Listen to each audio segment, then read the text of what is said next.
So hello guys, welcome back to my new blog. आज हम बात करने वाले हैं किडनी फंक्शन टेस्ट के बारे में। किडनी फंक्शन टेस्ट होता क्या है और क्यों कराते हैं, ये किस लिए किया जाता है।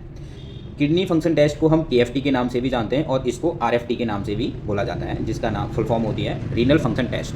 केएफटी टेस्ट किडनी की कार्य क्षमता पहचानने वाली जाँचों का एक समूह है। इसका पूर्ण रूप किडनी फंक्शन टेस्ट है, यानी किडनी कार्य क्षमता जाँच।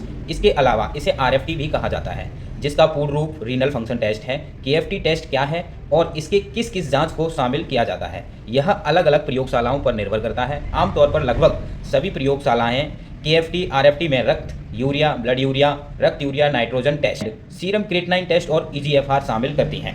इसके अलावा कुछ प्रयोगशालाएं पेशाब में प्रोटीन की मात्रा पहचानने के लिए हम बात करते हैं। केएफटी में जो पैरामीटर्स आते हैं वो सबसे महत्वपूर्ण जो होता है वो होता है क्रिएटिनिन टेस्ट, सीरम क्रिएटिनिन। यह जांच केएफटी के सबसे महत्वपूर्ण जांच होती है। इसके अंतर्गत आने वाली यह जांच मुख्य रूप से रक्त क्रिएटिनिन के स्तर के बारे में जानकारी देती है।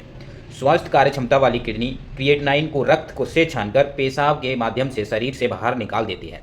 रक्त में क्रिएटिनिन का स्तर बढ़ जाना किडनी की बीमारी का संकेत होता है। यह जांच को करने के लिए डॉक्टर आपके रक्त का सैंपल लेता है। प्रयोगशाला में उस स्तर की जांच के बाद 24 घंटे के अंदर उसको रिपोर्ट मिल जाती है। रक्त में क्रिएटिनिन का मान्यतर स्तर महिलाओं में 1.2 mg/dl और पुरुष में 1.4 mg/dl होता है, लेकिन प्रयोगशाला के मुताबिक क्रिएटिनिन के स्तर में 0.1 से 0.2 mg/dl का अंतर हो सकता है। क्रिएटिनिन का स्तर इस सामान्य रक्त से उच्च होने पर किडनी को रोग का संकेत देता है।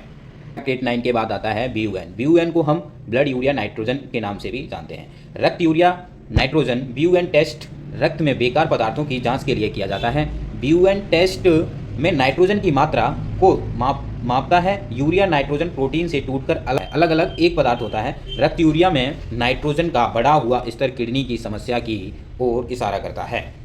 इस टेस्ट को करने के लिए डॉक्टर आपके रक्त का नमूना लेता है। रक्त सैंपल लेगा, नमूना मतलब सैंपल लेता है। अगर टेस्ट से पहले अपनाई जाने वाली कुछ सावधानियां या निर्देश होंगे, जैसे खाली पेट रहना आदि, मरीज को पहले ही बता दिया जाएगा। इसकी रिपोर्ट्स आप 24 घंटे के अंदर अंदर ले सकते हैं।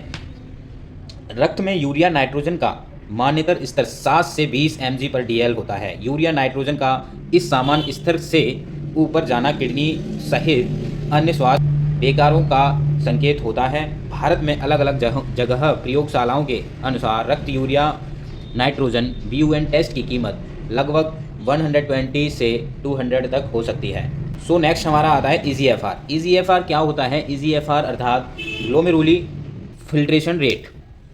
किडनी में ग्लोमेरुली नामक छन्नी नुमा संरचना होती है जो बेकार पदार्थों को छानने का काम करती है। EGFR ग्लोमेरुली नामक छन्नी की कार्य क्षमता को मापने के लिए टेस्ट किया जाता है, जो आपको बताता है कि ग्लोमेरुली किस गति से बेकार पदार्थों को छान रही है। किडनी की खराबी चरणों को इसी टेस्ट के माध्यम से बांटा जाता है।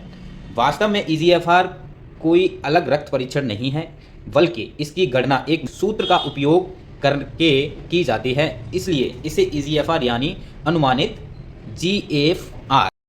तो इस वीडियो में हम आपको इतनी ही जानकारी देंगे। वीडियो अच्छी लगी हो तो लाइक, कमेंट, शेयर जरूर करें।